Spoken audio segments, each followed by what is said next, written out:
this episode, I speak with Valeria. She's the first free birth after cesarean story of the podcast, and this is such an inspiring listen. I'm not going to say too much about this episode because this is one that needs to be heard from Valeria's mouth to feel the power and emotion of how she birthed her daughter in the safety of her own home after a very unnecessary cesarean section. Valeria was able to have a redemptive birth with her second child and didn't fall into the trap of repeat cesareans due to medical gaslighting and trauma. Grab a comfy seat and prepare to be in awe of Valeria's journey to birthing in her power. Hi, Valeria. Hi. Welcome and thank you for being on the podcast. I'm very, very excited to hear your stories. As I was saying before, you're one of the first free birth after cesarean stories that I've spoken with and that I have on the show. So I'm very, very excited to hear this wonderful journey that you're going on. Yeah, I'm so excited to share. I know, as I mentioned before, as I was considering free birth and starting, I was wondering if it was safe to do since I'd had a cesarean previously. And I feel like I can count on one hand how many, three exactly stories is how many I heard of FBACs. Mm-hmm. So, I mean, which is can be a lot to some people, but I think compared to the number of free birth stories there are, for there Mm-hmm. to only have been three FBACs, and was like, it kind of surprised me how Mm-hmm. little information there was about FBACs. So I'm super excited to share my experience. Yeah, and like you said, it's needed because if you only found three out of the span of all the free birth stories, yeah, we need more women that have had cesareans and then went on to free birth to share so that more women can start to realize it is possible, it is safe, it can be beautiful, and you can do it. Um, Yep. so before we get into that story, which I've already read that beautiful story and it's so, so lovely. I just want to ask you this first question, and that is, what is your ancestry and lineage that you are passing down to your children? I'm Latina and specifically from Mexico.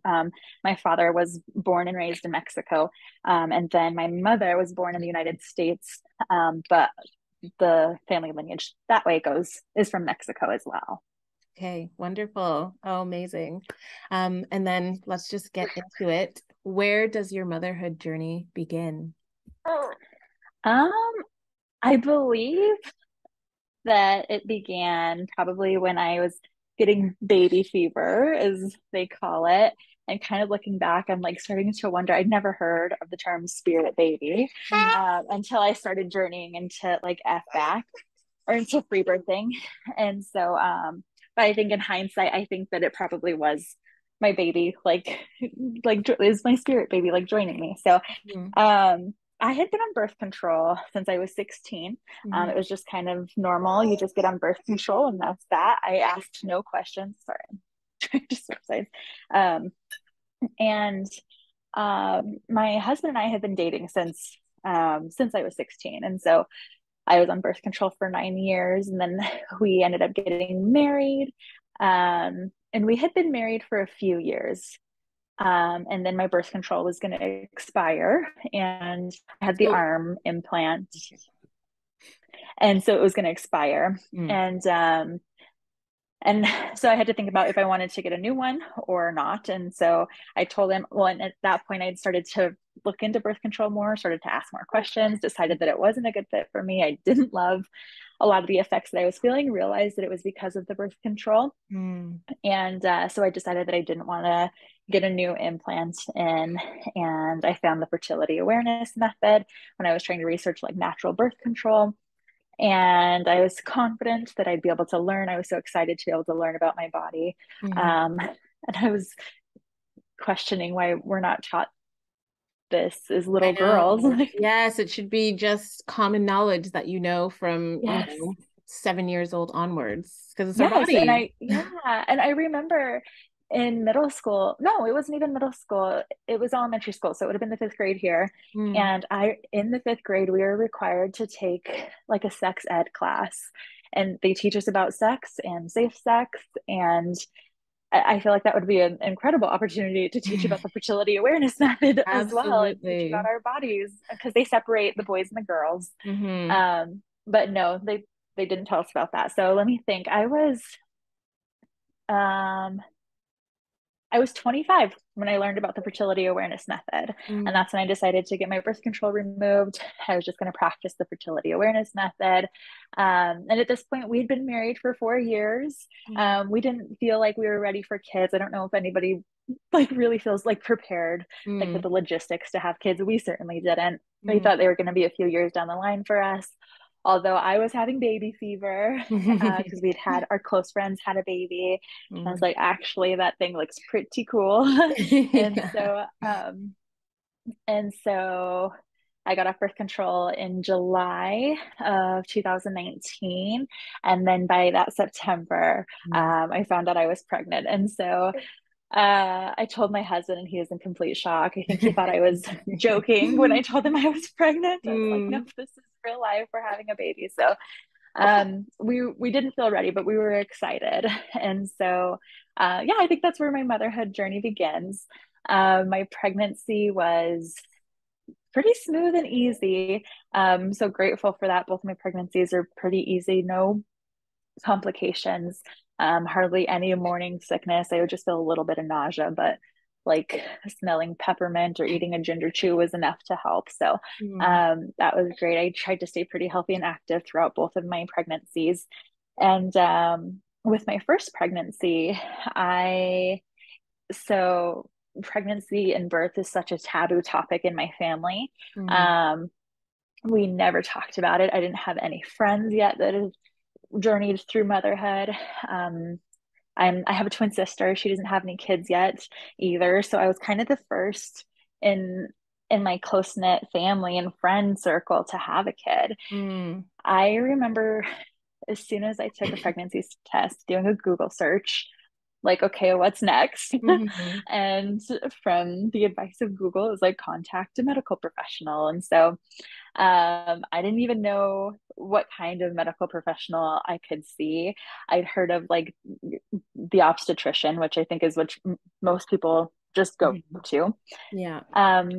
I went to a bookstore, bought the book What to Expect When You're Expecting, and in there they have a chapter about providers.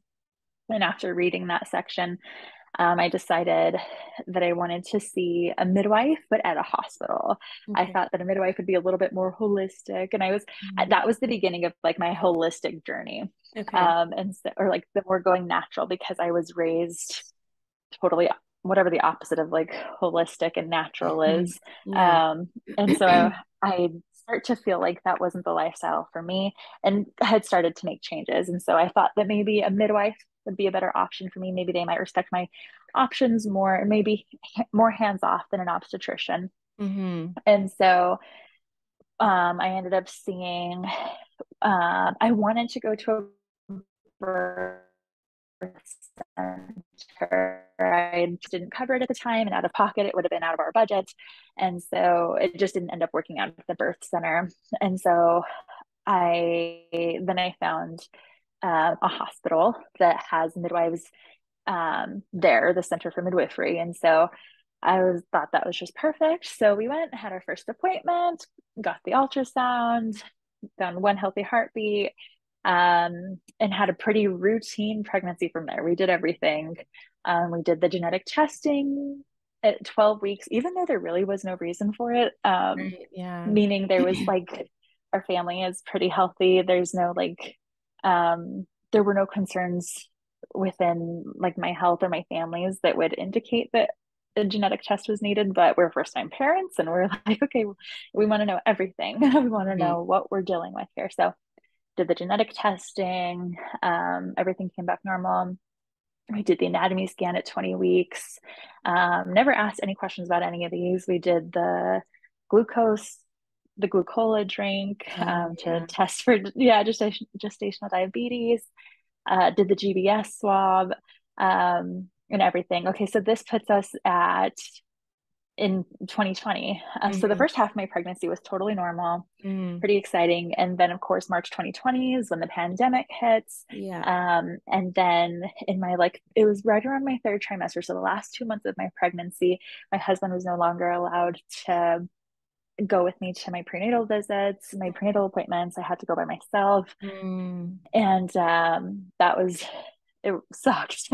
um, Mm-hmm. and and there was a moment there where I was concerned that I might have to labor by myself, like be at the hospital by myself, because there were hospitals in the States doing that. They were Wow. not allowing any support people. And so I was a little nervous about that. But when it came time, so at my 38-week appointment, I went in by myself. Um, it was pretty routine. I went in, they checked my vitals. I had a high blood pressure reading. I can't remember exactly what it was. Um, it was a little higher than they would have liked for it to be.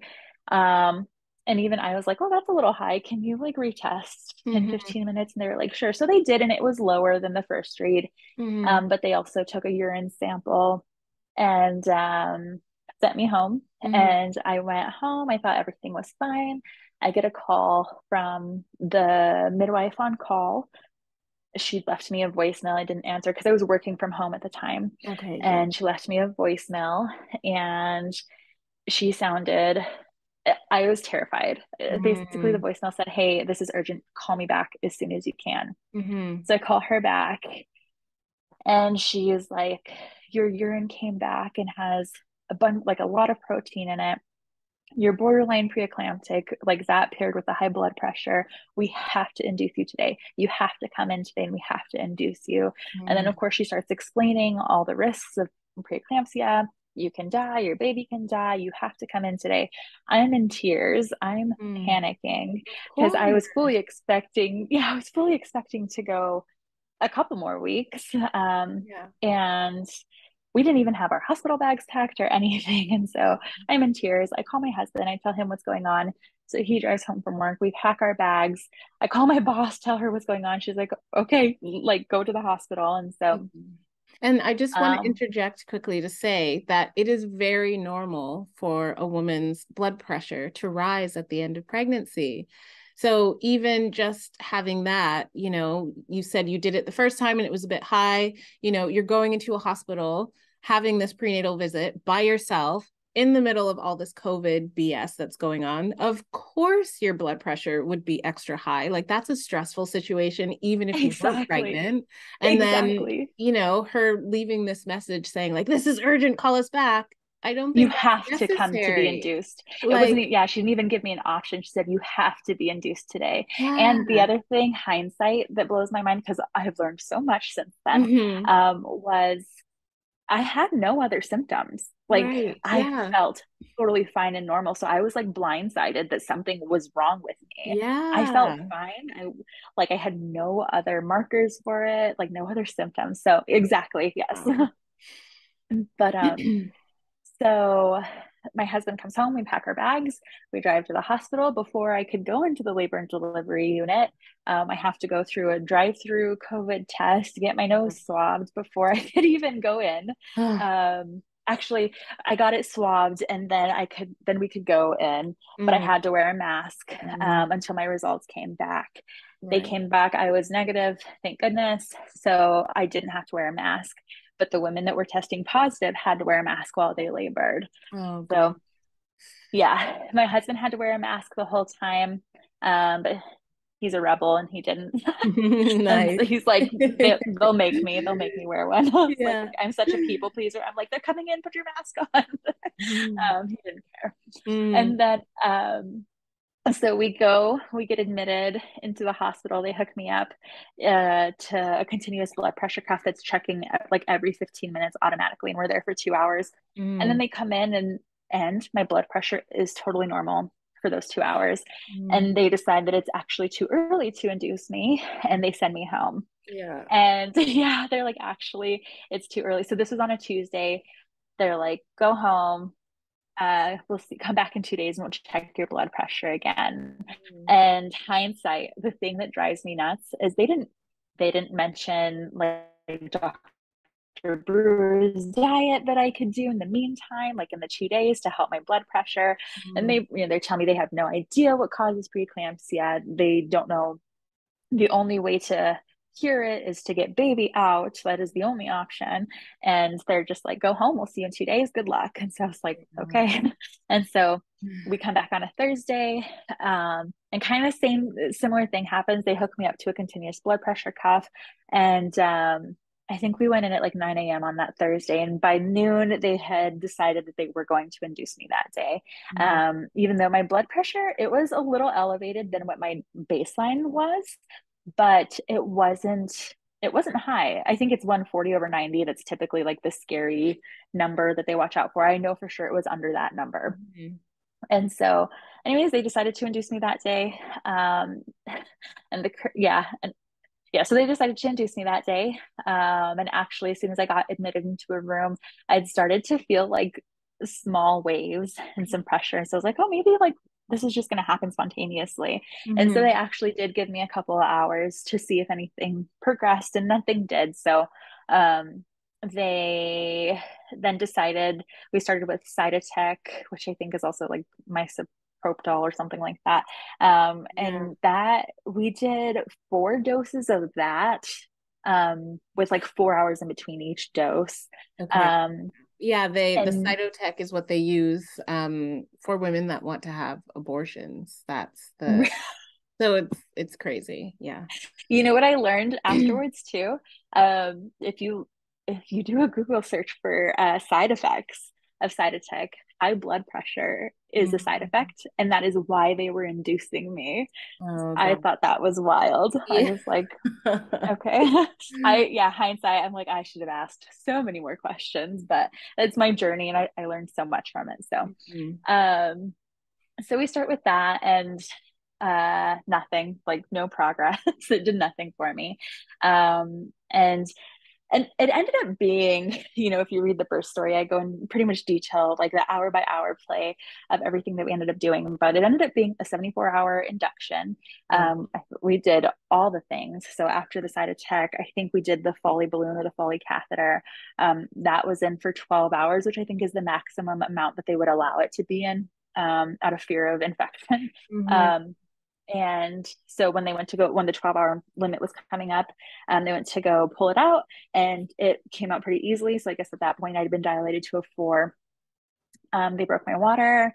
And in my story, I wrote that after there's a video of me. I am cracking up. They had just broke my water. I'm sitting in the hospital bed connected to everything, all the monitors, all the like the IV. And my husband's like, why are you laughing? And I was like, I don't know. Like, I can't stop laughing. They just broke my water. And I was laughing the entire time. I don't even know what that's about. I think I was in like such shock, like at what was Yeah. going on, that Yeah. like The I didn't even know. disbelief. Yes, I didn't even know how else to act. So, um, I also, although I'll say I guess I'm more grateful for that reaction than feeling pain. Mm. Um, I Throughout my first pregnancy, I was trying to decide like which pain management I wanted to use.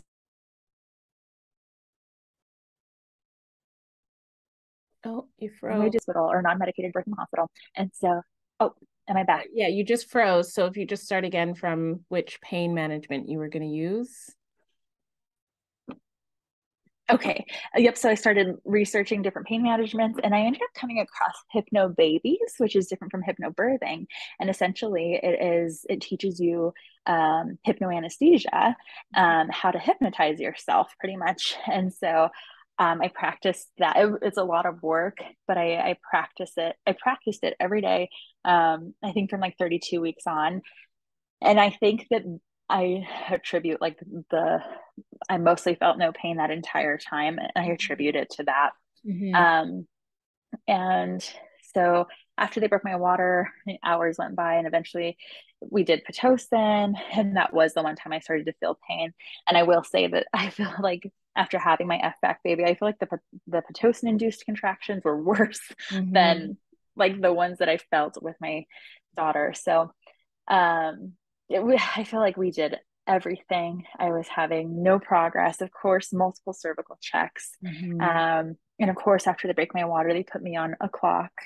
Um, and by what was it, Saturday night.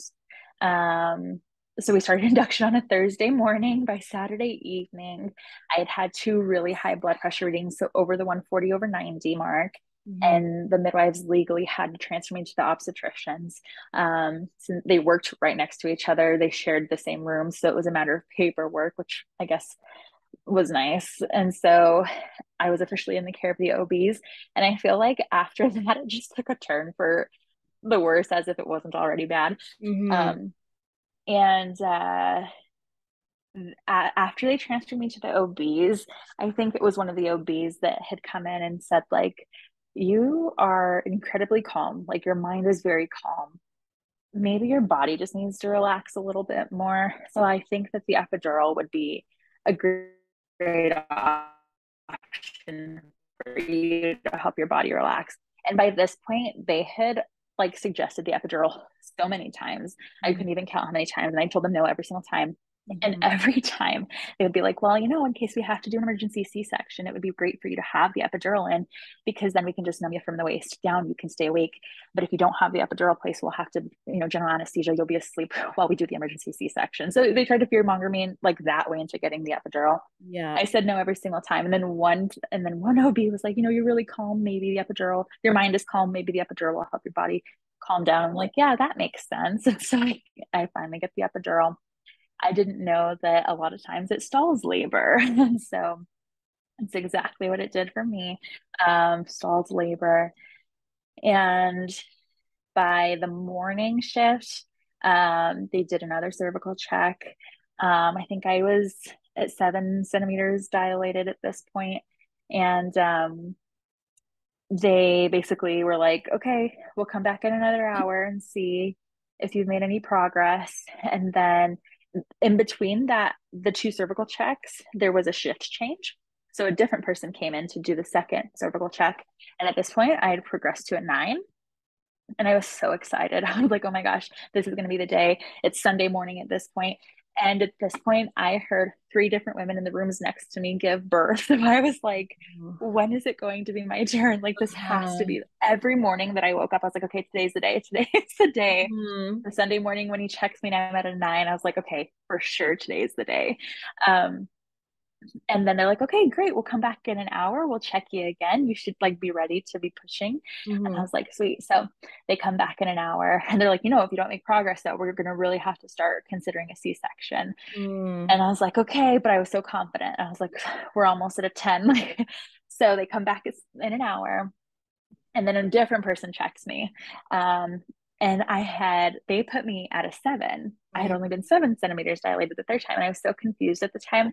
And what they had said at the time was, different people, it's subjective. Different people can measure and get different things. And I Yeah. was like, well, that does make sense. Mm-hmm. And then when I was pregnant with my daughter and I was doing more research, I learned that you can like Go I back. never know what the right word is, but you can go back, like you can Mm-hmm. reverse dilate. Yeah. And, when you don't feel safe. And I was like, Mm-hmm. I bet that's exactly what happened to me. I'm like, yeah, sure. It could have been, 2 different people checked me. So it could have been totally subjective, but I think for sure I didn't feel safe. Yeah, And absolutely. so, of course, they come in and they say, um, you're only at a 7 now. Also, we noticed on a fetal monitor that the baby's heart rate is decelerating with every contraction that's going down. And I was so terrified. Mm-hmm. Of course, they didn't tell me that that was totally normal. Mm-hmm. They didn't tell me if it was staying down and not coming back up, or if it was, they didn't tell me what exactly it was doing. They just said it's going down with every contraction. And I was Right. like, oh my gosh, that's terrifying. They're like, we need to do a C-section. And I was like, all right, well, I'm not going to risk my child's life. So Mm-hmm. let's do this. And within a matter, it was less than 30 minutes from me consenting to the C-section to him being born. And Wow. so, yeah, I was like, wow, they were so eger to do that. Yeah, no Um, kidding. They probably had it all just set, waiting for you to agree. yep, exactly. And so, that whole experience, I feel like I just blurred out what I remember kind of just being wheeled back there, my husband like suiting up.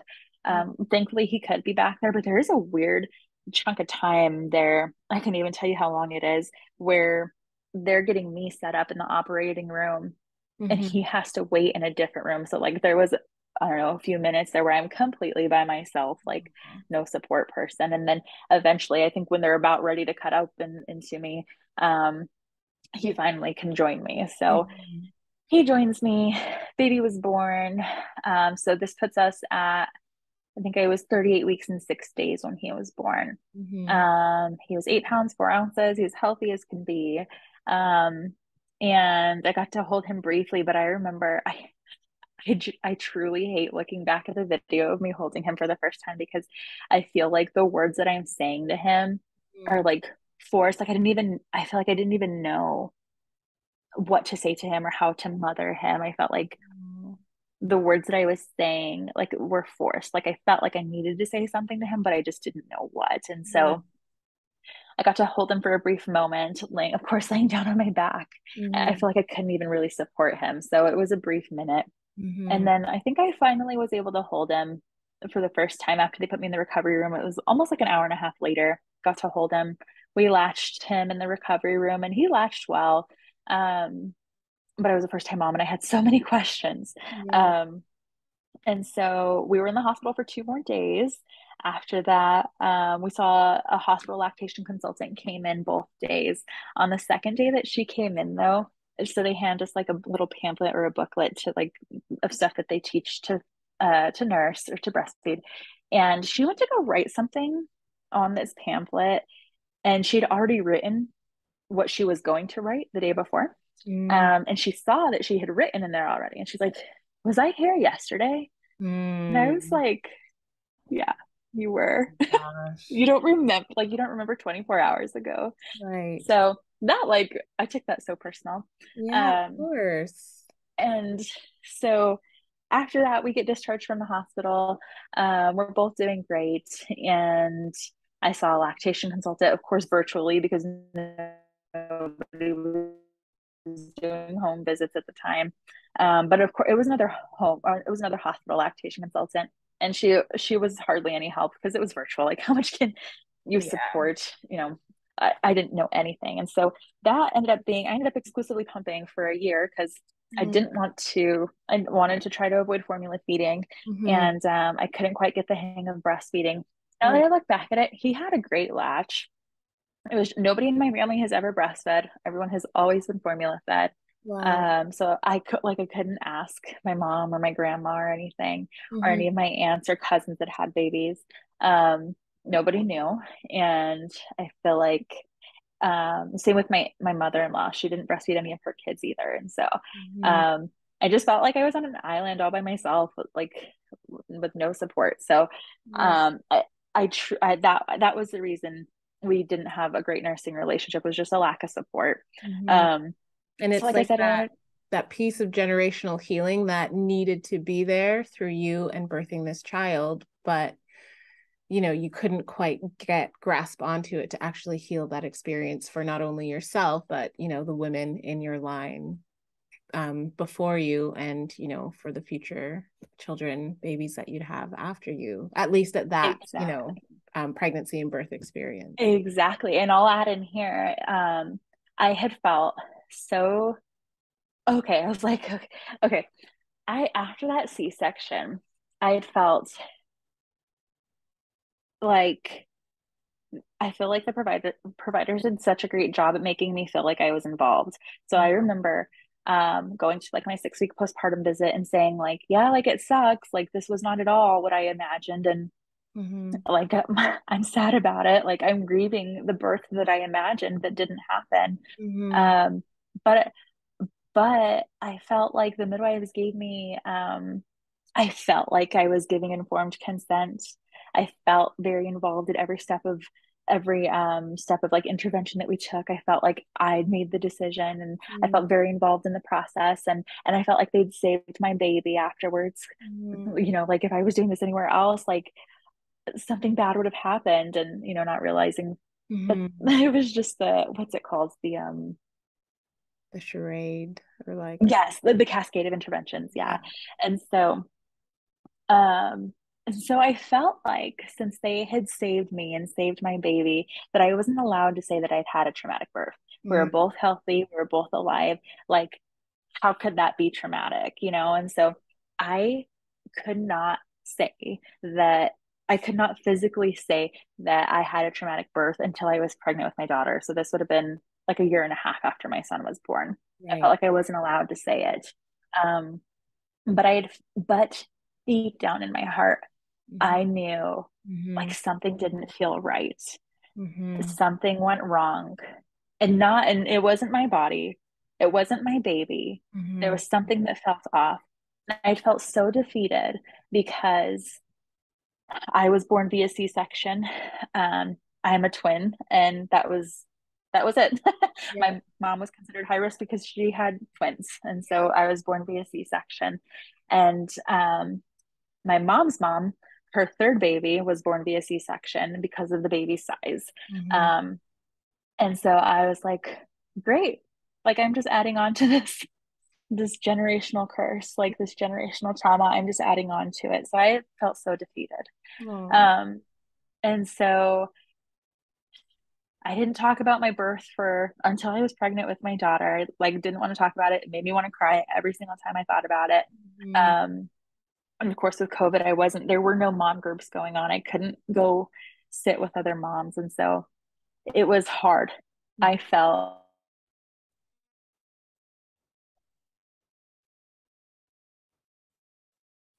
like an impact, but I never gave birth. People are so I felt like I was breastfeeding, but I wasn't actually breastfeeding. And so I felt like such an imposter of a mother. Um, it was hard. And so I I look back at that time and I don't know how I didn't slip into like a huge depression. I don't know what it was, but I feel like I very easily could have. Mm-hmm. And so anyways, time goes on. Um, when my son was, I think it was a little after his first birthday. Yeah. So he was born in May, and then like 14 months later, I found out I was pregnant again. Mm-hmm. Which side note, actually, before we had my son, my husband and I always talked about having a huge family. We both wanted to have 5 kids. Mm-hmm. After my son's birth, I was like, no way, I'm never having any more children. I am not going through that again. My Wow. husband was on the same page. We were both like, no more kids. We Mm-hmm. got pregnant again on accident 14 months later. I think I was so nervous. And ended up having an early loss with that one. Right around 8 weeks, I started bleeding. So with that one, I'd actually called. This is so silly to me in hindsight. It actually called the same place where I gave birth with my son to schedule my first prenatal appointment. Gave no thought to how I was going to birth this baby. Just Mm. called the same place. Scheduled an appointment. They couldn't even. We went to like a private ultrasound place, and we did an ultrasound. I think it was like at 7 weeks, and the lady couldn't find anything. So she was like, "Come back in 2 weeks. It could just be too early. You might not be as far along as you think." And so I was like, "Okay." A week after that, I started to bleed huge clots, and I knew that was my baby. Having to call and cancel that appointment was so hard.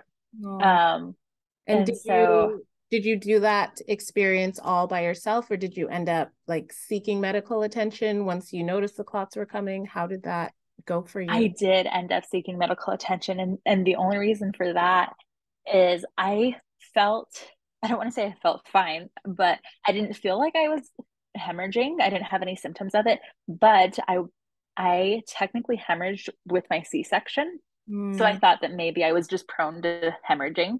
And kind of as a preventative, my husband and I went to the emergency room right. when I started bleeding. And so hindsight, I wish I would have just stayed home because um, I knew what was happening. I felt, I guess, as normal as you could Mhm. having a miscarriage. And so um, we went to the ER. They confirmed that they could not find a baby in my uterus, um, but they couldn't rule out an ectopic pregnancy. And so I had to go back every other day until my HCG levels were lowered, just to make sure that there wasn't a baby growing inside like my fallopian tube or something. I was Mm-hmm. like, it doesn't even feel, I feel like if there were a baby growing inside my fallopian tube, I would feel some kind of like abdominal pain. That's what I read anyways. Mm-hmm. I was like, I don't think that's the case, but okay. So they had me going back every 2 days until my HCG was lower. And so hindsight, um, I was talking to Josie, who you had on your second episode, and I was like, I wish we were talking about early losses and all the ways that you can honor that. And I had no idea about any of that. And so I, hindsight, and if I ever go through that experience again, I will handle it so differently. Yeah.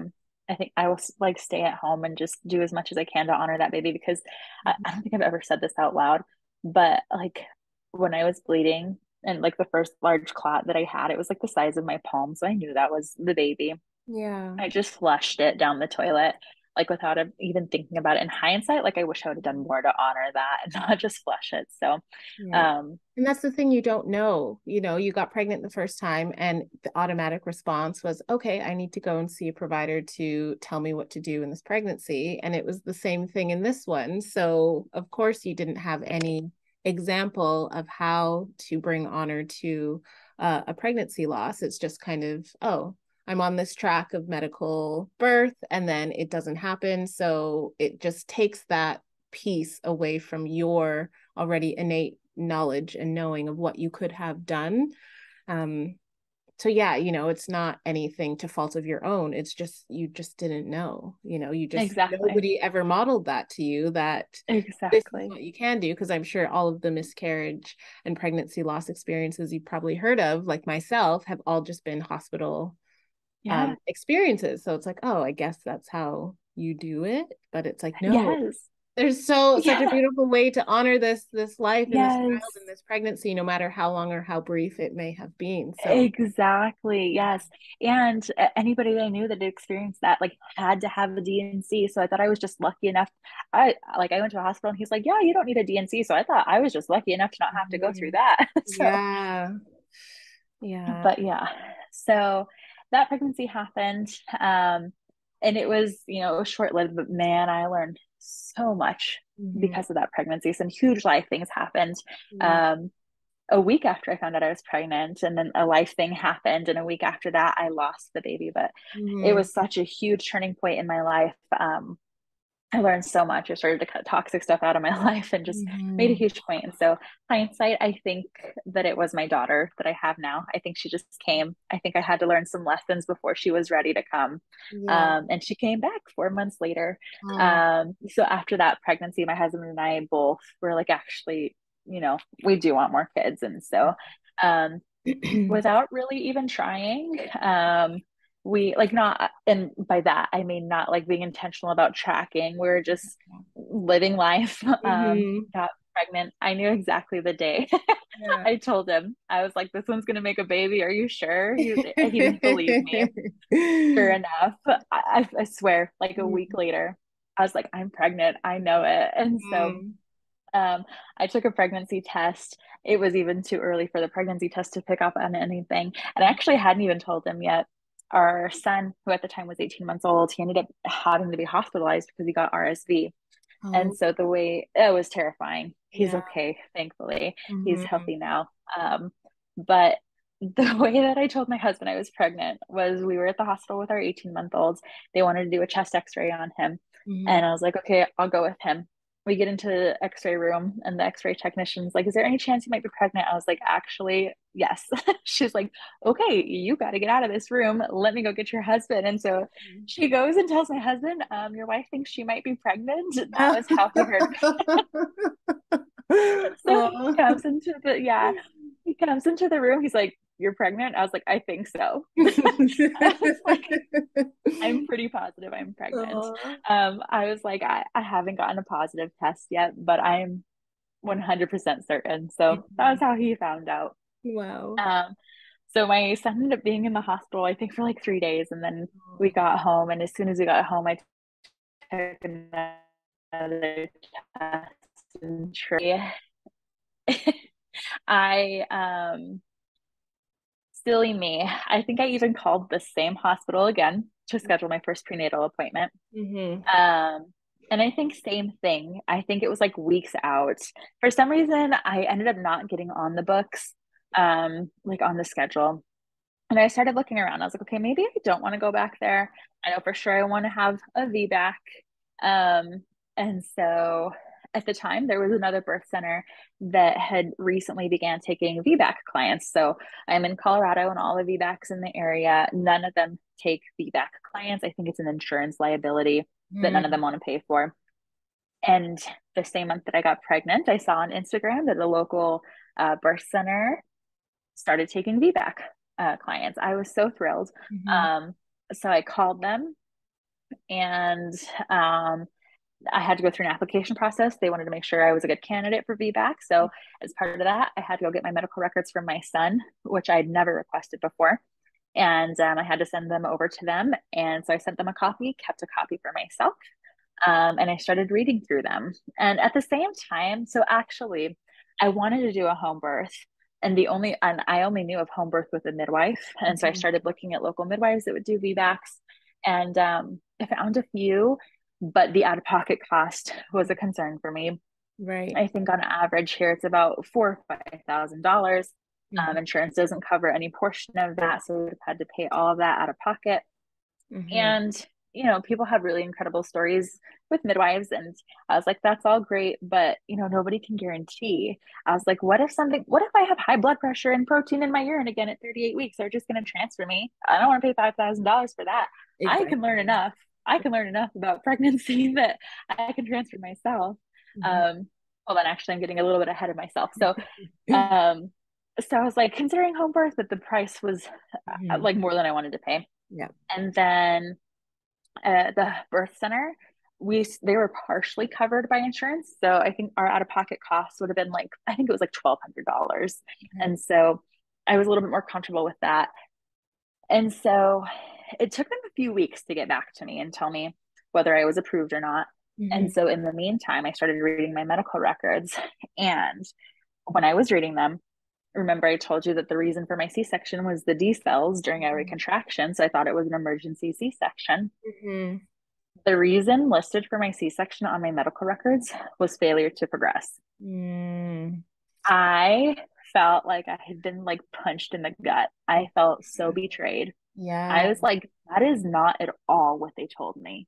Mm-hmm. Like I was under the impression that this was an emergency. Yeah. Failure to progress like does not sound like an emergency to me. No, not at I all. was like, yeah. And so I started asking so many questions. I was like, wow, like I feel like they just got tired of me. Like I feel like I could have done it. I feel like it wasn't truly emergent, and they just got tired of me and knew I knew nothing about pregnancy or birth. They knew that I didn't know that that was a variation of normal. And I Mm-hmm. felt like they pulled one Oh, over on me. And so totally. I was so mad. I was like, how am I supposed to trust a provider after this? Yeah. I remember being in tears after I read that. Mm. And then I was like, I don't know what I'm going to do. I, I can't trust any provider after this. Mm-hmm. Um, I don't want to pay the $5,000 just to be transferred at 38 weeks. I don't want to pay the $1,200, just for them to transfer me to a hospital too. Mm-hmm. And I'm definitely not going back to the hospital, Yeah. even though that would have been the cheapest out of pocket option for us. Yeah. Um, I just remember I started crying. I was like, what am I supposed to do? Like nothing is resonating with me. None of these options sound like the right one. And I was like, totally joking.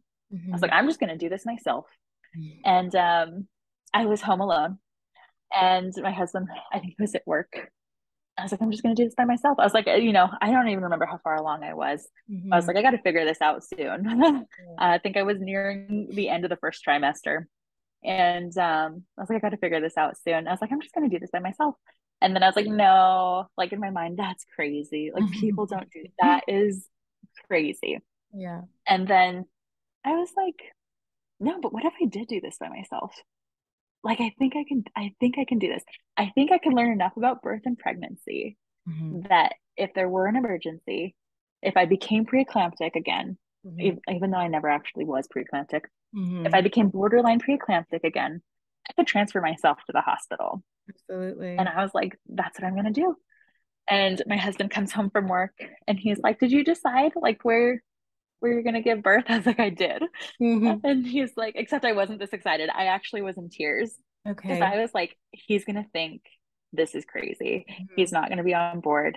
Um, and also, I will say I was terrified actually at the idea of doing it by ourselves. Yeah. I didn't know it was a thing. I didn't know that people actually did this. Hmm. So, um, I think I had started, well, okay, he gets home and I was like, yeah, well, I started explaining to him first. I was like, I was in tears at the thought. I'm explaining to him everything I just explained to you about the cost Mm. and that I can't even trust out going any of those other routes. I was like, I can't do it. So we're doing this by ourselves. We're doing this at home by ourselves. And he just kind of looked at me. He didn't say much. He was just like, okay. Mm. I was like, that's it. He's like, I trust you. Yeah. Yeah. He's like, I trust you. He's like, it's up to you. He's like, you're the one that has to do this. So he's like, you got to do what's comfortable and what's right for you. So he's like, we'll learn. I was like, yeah, we don't know anything. We'll Mm. learn. I was like, we have 9 months, well, less than that. But I was like, we have a few months. We can Yeah. figure this out. And so then so I didn't know anybody that had free birth. I didn't know that it was even a thing.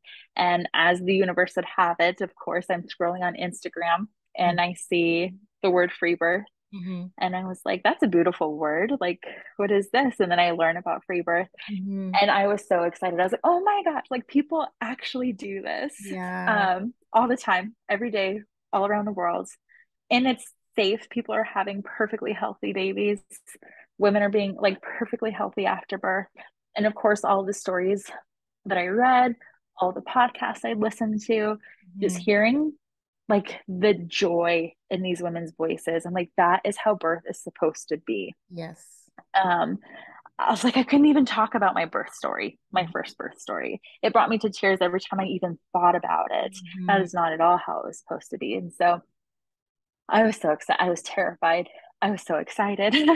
I was terrified of birth because I didn't know anything. I was terrified of pregnancy because of the miscarriage I had just experienced. Yeah. And so I think I did some research. I ended up buying Heather Baker's book, Home Birth on Your Own Terms. And that was pretty much my guide. I learned everything from that book. And I read that book and I felt totally confident. And so for the pregnancy, we had a mostly wild pregnancy. I did have, as soon as I found out I was pregnant, I booked another private ultrasound at the same place. Hmm. I think just because, like I said, I was terrified of pregnancy. I was like, I at least need to know, like, if I'm having a baby or not. Right. And so we went to the same place at 7 weeks. We find a heartbeat, and I was like, okay, well, that's wonderful. Um, and then I started seeing a chiropractor in my first trimester. And that mostly was because I decided that I was going to free birth. Um, and then I started looking into like how I was going to get a birth certificate for this baby after she was born. Mhm. And pretty much I had decided to go with a chiropractor because then I could use the medical records for proof of pregnancy.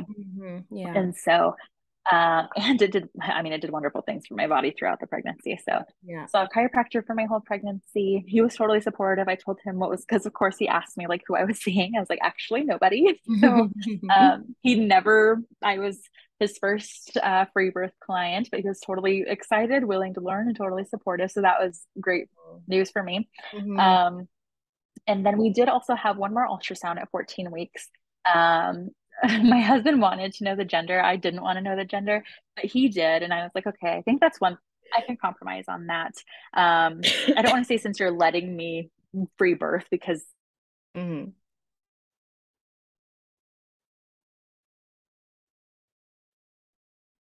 I think he's compromising a little bit and like overcoming some of his fears by being supportive with me free birthing. So I was like, okay, sure, I can compromise and we can find out gender. And so at 14 weeks, we had another ultrasound at a private place to determine the gender. We found out we were having a girl. We were so excited. Um, and while she was doing the ultrasound, I asked her if she could see where my placenta was too, because I was a little nervous. I was like, if it's a previa, then that is the one exception where like I'll go in. And so I had posterior placenta, so it was nowhere near my cervix, it was nowhere near my C-section scar, and I was like, okay, we're doing this. And so again, had a totally pretty healthy, uneventful So I pregnancy. just want to interject really quickly, just for anyone that's listening. Because you said you wanted to check the placement of the placenta just in case if it was a previa. So it's actually not Uh-huh. possible to know if you're going to have a placenta previa until at least 37, 38, 39 weeks of pregnancy. Because as the uterus grows, even if it is, low lying, as the uterus grows with the placenta, it will just start to pull it upwards anyways. So the only way to tell if it was a previa would be in your very, very late stages of pregnancy. But Yes, it's thank you for also, adding that. yeah, but it's also good to know, like, because you did have the C-section, like to know where the placement is just in case, because sometimes the placenta can get adhered to the cesarean scar. So, like, Yes. that's a good way if you want to know that placement for that peace of mind. But I just like to stress that fact that, like, previa cannot be quote unquote diagnosed until like 38 weeks plus. But a lot of women that don't know this get told that they're having placenta previa at 19 weeks, and then they freak out and they book in for, or they get booked in for a cesarean section, which is completely Yep. unnecessary. Yes. I think, yes, thank you so much for adding that because I have a friend who gave birth a couple weeks ago, and exact same thing at her ninth. She was so excited because she was going to have a home birth. Her first birth was traumatic for her. Mm-hmm. And then she messages me after her anatomy scan saying that her midwife diagnosed her with previa. And I was like, no. I It's was like, not hold true. on, like that doesn't mean. I was like, give it some time. Yeah. And she ended up having that wasn't a concern. So yes, thank you so much for adding that. Cool. Um, so yeah, other than those two ultrasounds and my chiropractic care, had a pretty wild pregnancy. At home, I will say every week I did check a few things. I was concerned that I might um, develop high blood pressure again, like I might become preeclamptic, because with my son, they told me they didn't know what caused preeclampsia.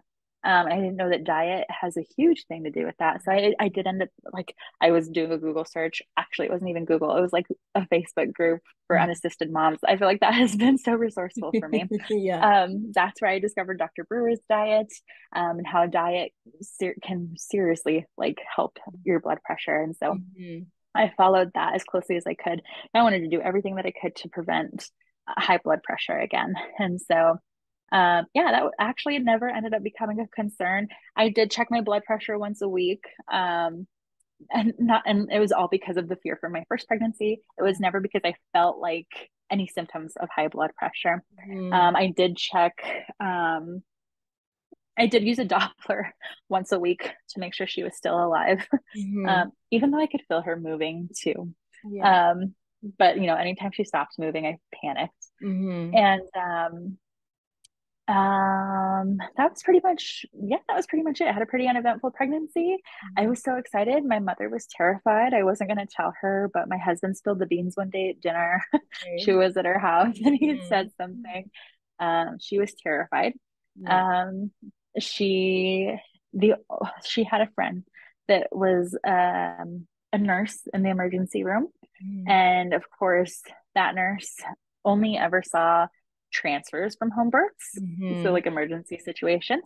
So Yeah. that was the only like narrative that she'd had of home birth. And Right. of course, that was the only narrative my mother had of home birth. Yeah. And let alone I'm doing it without a provider. Like, and so my mom panicked.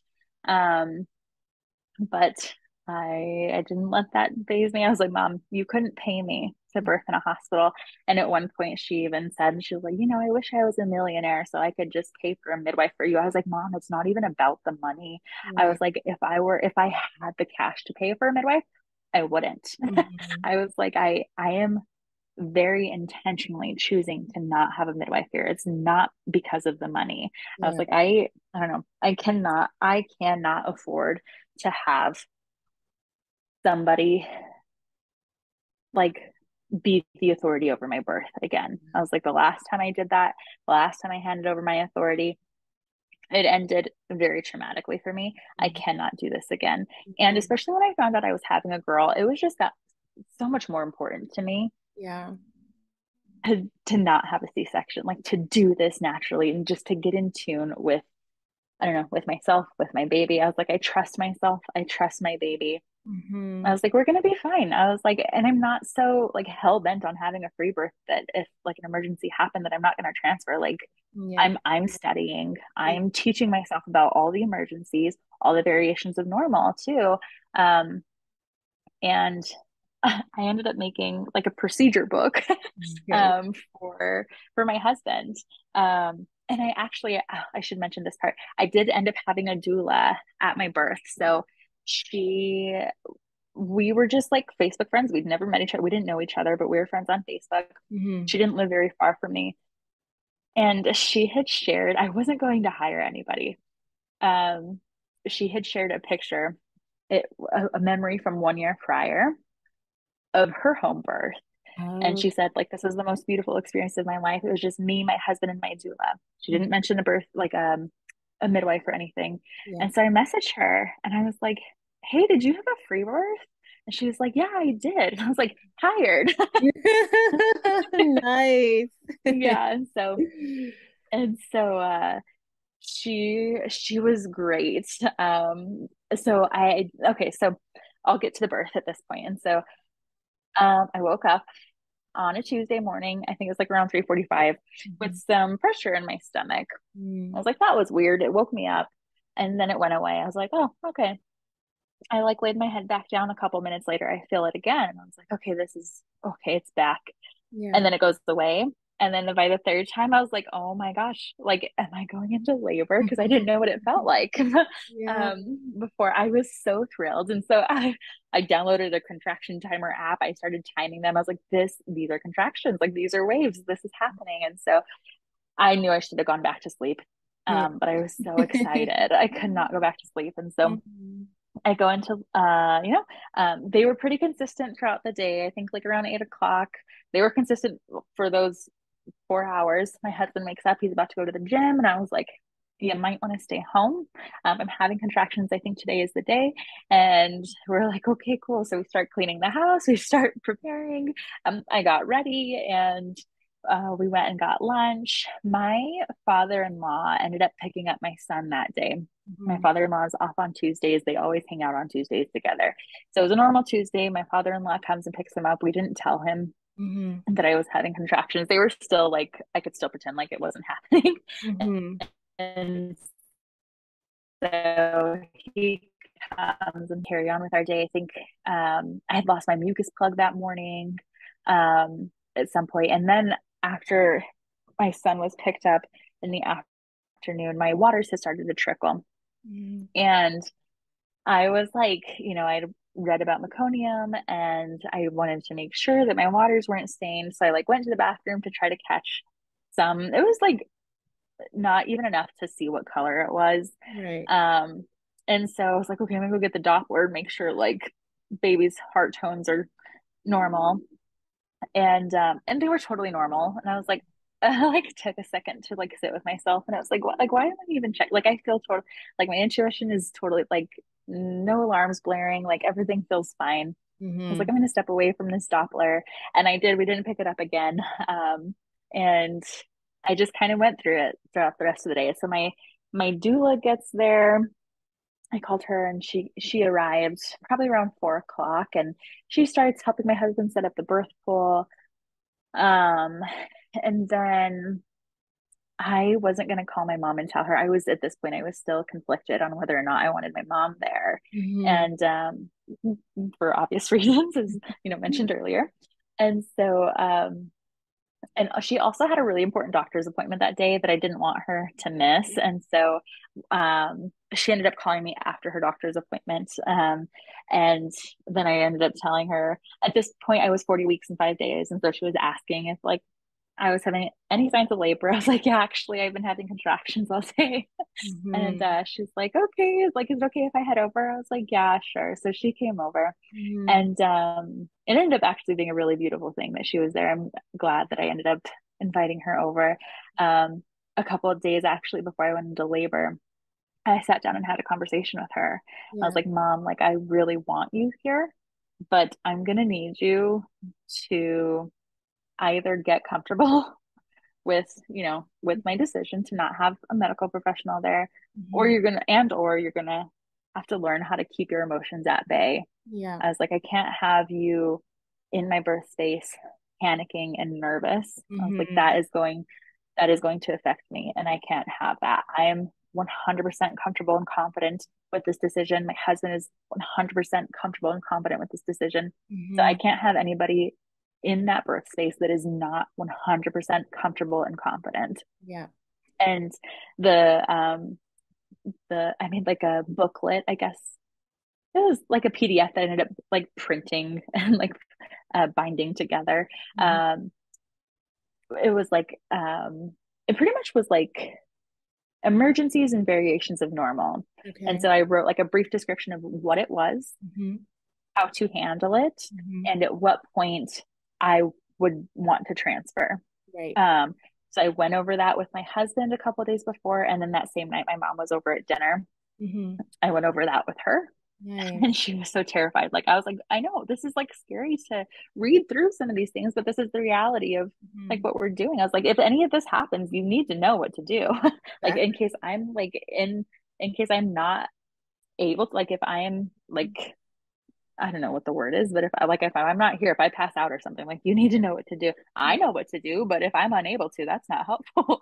Yeah. And so and so um so she ends up so okay, back to the day of she ends up coming over, and once my doula got here, we set up the birth pool. We ended up started doing mile circuit, trying to get labor to progress a little bit more, trying to get contractions closer and stronger together. We ended up doing probably like a quarter mile, which is like 400 meters of like curb walking. And while I was doing that, the contractions were so strong and right on top of each other. This is Mm-hmm. probably around like 4 or 5 p.m. And I thought for sure, I was like, this is, oh man, it's going to happen like so soon. And Mm-hmm. so we ended up getting home. And like as soon as I stopped talking, they kind of fizzled out. They were becoming more like 7, 10 minutes apart. So my doula was like, try taking a nap. And so she gave us some space. And I did not take a nap. and and then I feel like after that, it almost kind of became a blur. Mm, Um, so that's when I'm like get right into active labor. I'm just trying to get comfortable.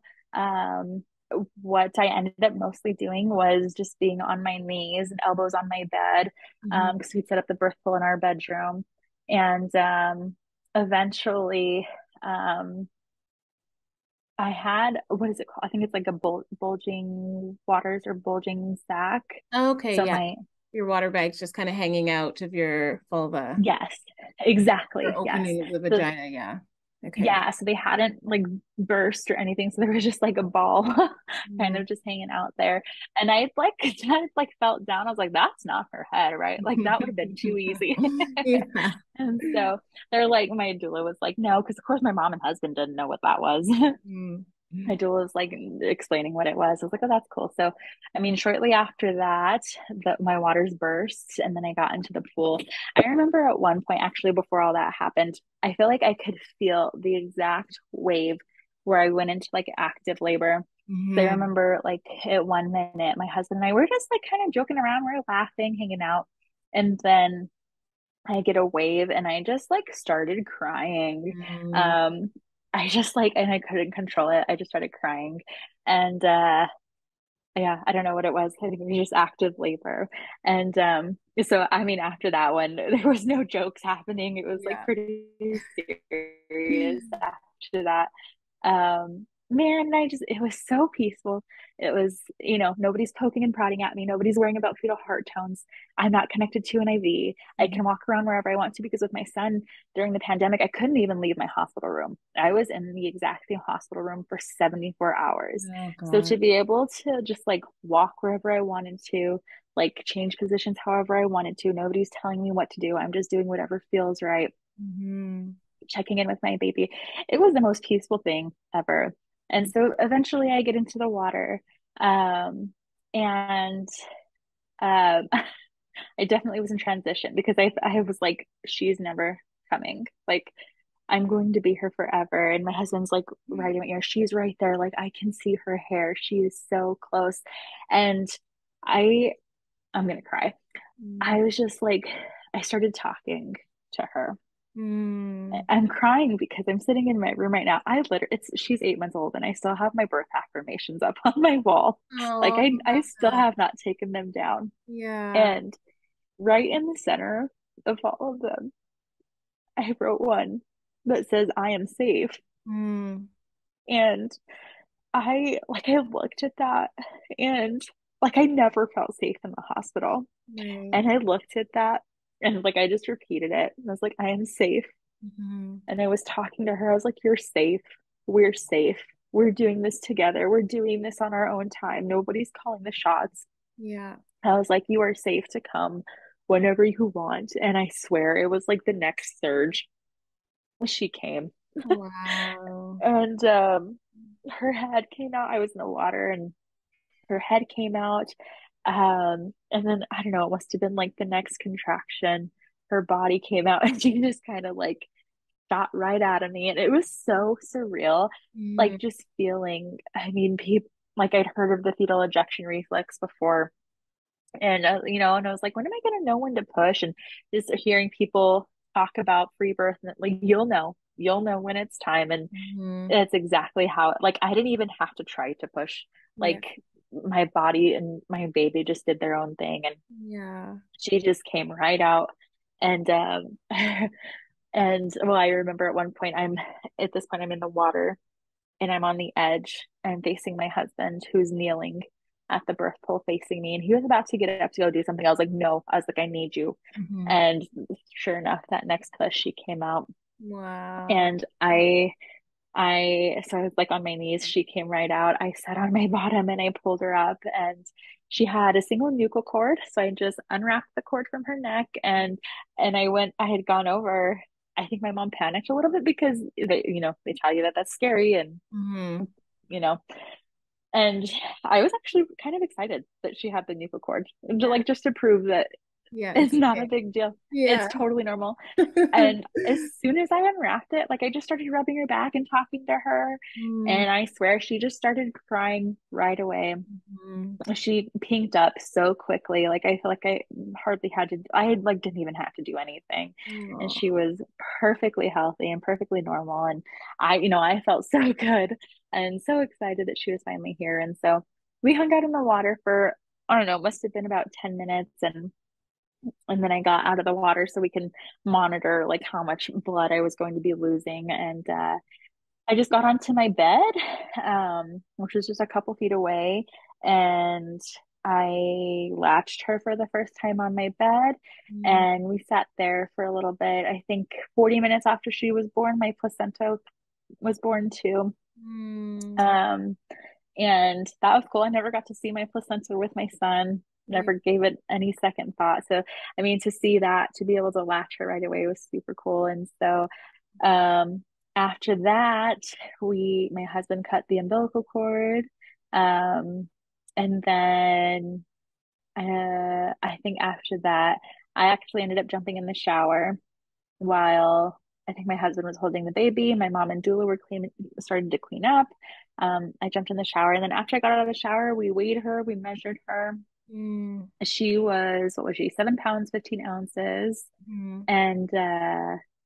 and then I I finished my leftover lunch from that day, which was a Chipotle bowl, Nice. and my mom and doula left, and we hopped into bed, and Wow. we went to sleep, and then the next morning, my oh, so my okay, so my son ended up staying the night at my father-in-law's house, Okay. and that I remember I actually while I was in active labor, I remember asking multiple times, like talking to my husband, like, hey, like when is your dad gonna drop off our son? I didn't know that he had told his dad just to keep our son overnight. And so the Okay. whole time I'm asking for my toddler because like I Oh. wanted him to be there. And he ended up not being there.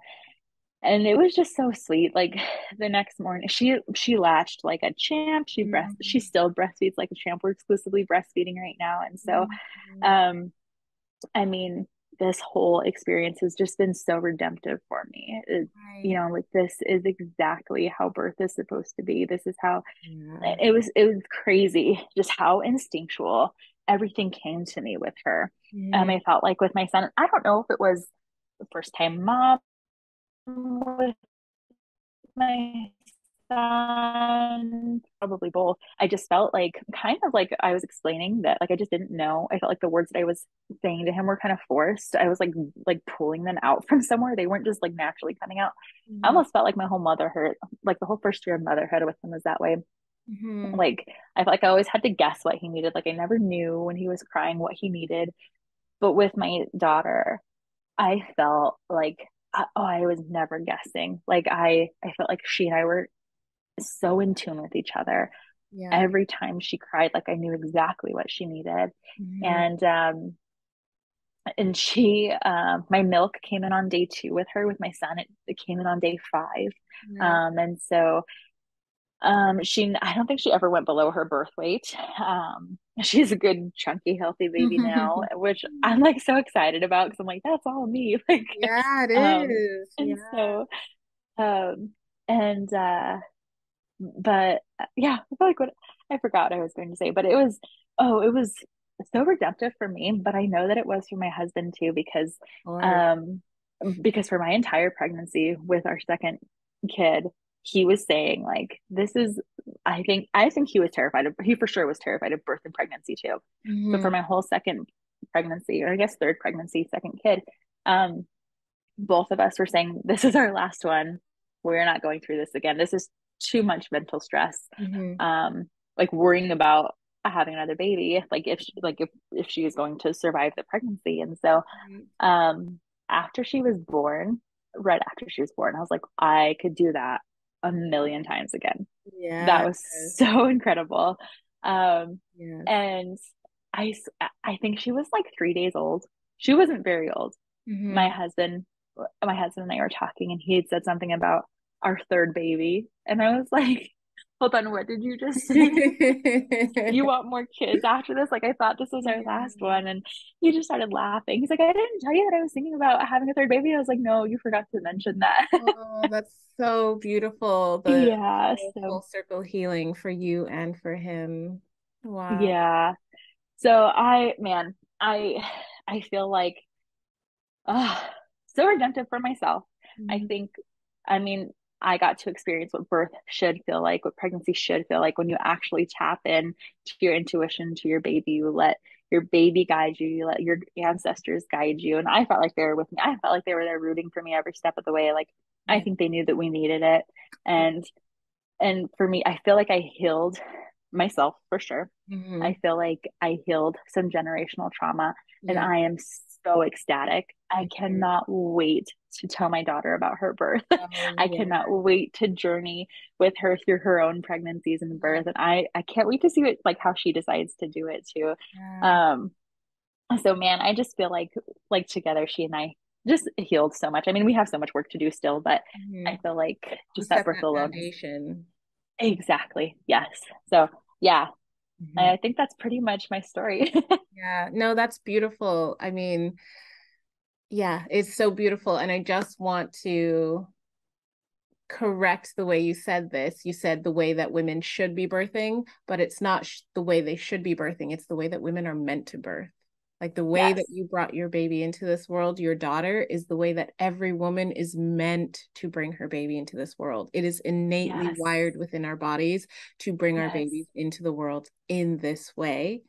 And Yes. we, unfortunately, most women don't get that opportunity because the whole medicalized birth system is so fucked up. But you got that. And it just makes me so happy to know that you got this birth and you got it with your daughter, like you said, because you healed that lineage and that line of trauma, birth trauma, not only for her so that you can support her when she has her babies in this really beautiful, gentle, loving, innate, primal way. And then also you brought healing to your mother and, to your mother's mother, even if they didn't physically see you give birth in this way, just from the stories, just from seeing you, just from hearing you, hearing this birth experience that you've had. You're the center of that spiral, the center of that web, and you brought healing to both sides. So that's it. Oh, it just makes me so happy to hear that you did this. And I'm just like, yes, you're just so I still awesome. can't believe Love it. it. I still can't believe it. Yeah. Oh, Yeah, it yeah. truly is the best thing. And that's why I want these stories to be shared, because Yeah. you as this woman did this, yes, your first birth experience was traumatic and really awful, and all of the stuff that happened to you really honestly did not need to happen to you, but you Correct. took that pain and you turned it into your power, and you brought your daughter into the world in the way that she was meant to be brought into Yeah. this world, the way that Yeah. you were meant to be brought into this world, the way that your Yes. mother, and like through all the lines. Yeah, it just makes me so proud to share this story, to hear this story, and so grateful that, yeah, you've done that. Thank you. Yeah, and I want to add one more thing too. I remember for a long time I could not talk about my son's birth. Mm-hmm. Um, and I don't I was not able to talk about it until after my daughter's birth. I feel like I started exploring his birth more Mm-hmm. um, while I was pregnant with her.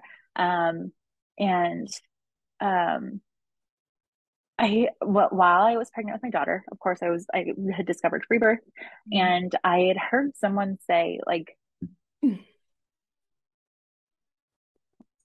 that.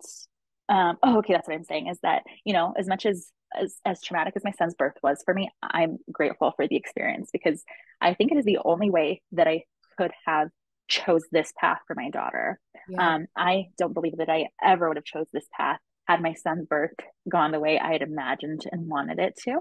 Right. I think I would have continued to birth in the system, absolutely. Mm-hmm. And so I'm grateful for the experience. I'm grateful for the wherewithal to have learned from that experience. Like I had mentioned, with my second pregnancy, I'd even made my first prenatal appointment at the same hospital, and I laugh at that now. I'm like, Yeah.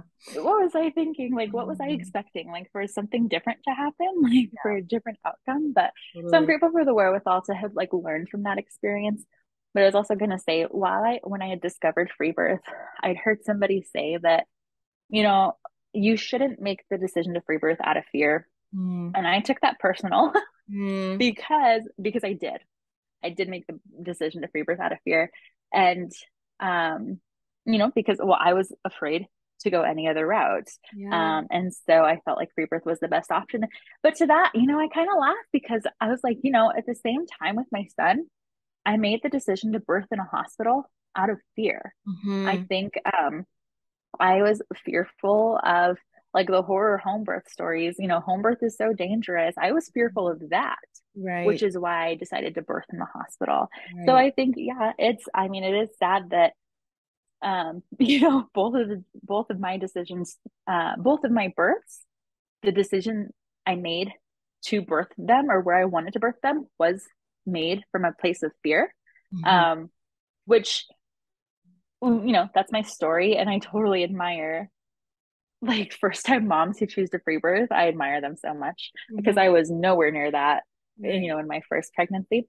Yeah. But I'm like, I think however you come to make that decision is your story. Exactly. And, I'm like, I don't think I don't think nobody gets to tell anybody that how they come to that decision, whether it's, right or wrong. Exactly. So, Yeah. No, totally. yeah, Yeah. I love that. Yeah. And it's yeah, so powerful as well. Like you said, these are the lessons that you needed to learn in your son's first birth. If you hadn't have gotten those, you wouldn't have ever come to the decision to birth your baby in this way. And like, yeah, maybe you would have had some kind of like great, just normalized, mediocre birth experiences that were good and you were happy with, but there's so much more, that you were able to experience yes, birthing in this way. So yeah, yeah, it's beautiful. yeah. Wow. Wow. Thank you so much for sharing those stories. It's so wonderful. And yeah, like I keep saying, I'm so grateful that I got to hear them and witness you telling these stories, and the joy that I see in your face right now as reminisce about bringing your daughter into the world in this way. It's so fantastic. Yeah, and thank you so much for holding this, like hosting this platform and just giving women space to talk about it. Like I said, I'm so looking forward to listen to every single episode. I'm so glad that like I discovered you through Josie, and I'm Yeah. so grateful to have like found you at the beginning of this podcast. So I'm so excited to continue listening to Mhm. more stories. Side note, I was telling my husband that you and I are going to be speaking today and what the purpose of your podcast was. Yeah. And he's playing devil's advocate because it's free birthing in color. He's like, "What about the white women?" I was like, "Oh, they've got plenty of podcasts." I was Exactly, like, they do. I was like, that was all I listened to while I was pregnant. So there Yeah. is definitely a need for this podcast, and I'm so excited to watch it grow. Oh, wow. That's amazing. Thank you so much. Is there Mhm. anything else that you'd like to say for any of your birth experiences, pregnancy journeys? I don't believe so. Okay, wonderful. And if any woman would like to reach out to you to talk a little bit more about your journey, because you had your free birth after a cesarean, is there any way Mhm. that you would like to share your contact info for these women that might be navigating the same sort of experience? Yeah, I think Instagram is probably the best way to get a hold of me. My handle is Braving Motherhood on there. Wonderful. Awesome. Well, I will link all of that in show notes. I'm sure there are many women that are going to come and contact you and yeah, kind of get the knowledge that you've learned throughout your journey Yes. into the Yeah. baby. Yes. Thank you so much for your time. Thank you, Valeria. Thank you, sisters, so much for listening to this episode of the Free Birthing Color podcast. If you'd like to work with me one-on-one in a primal activation session, donate to the podcast, or to have your story featured here or in the blog, go to primalwomanportal.com for all the information to do so. Did you want to connect with our guest speaker? You can find all her information linked within the show notes.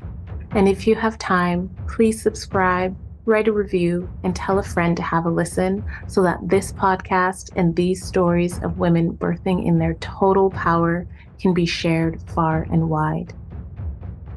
Don't forget to check out the show notes for information on the Earth Daughters Women's Festival, the Breach Without Borders workshop, and much more. New episodes drop every Thursday morning, so stay tuned for the next amazing story to be shared on any platform that you prefer to listen to your podcasts on, or watch these episodes on the Free Birthing in Color YouTube page. And remember, your voice and your story matters.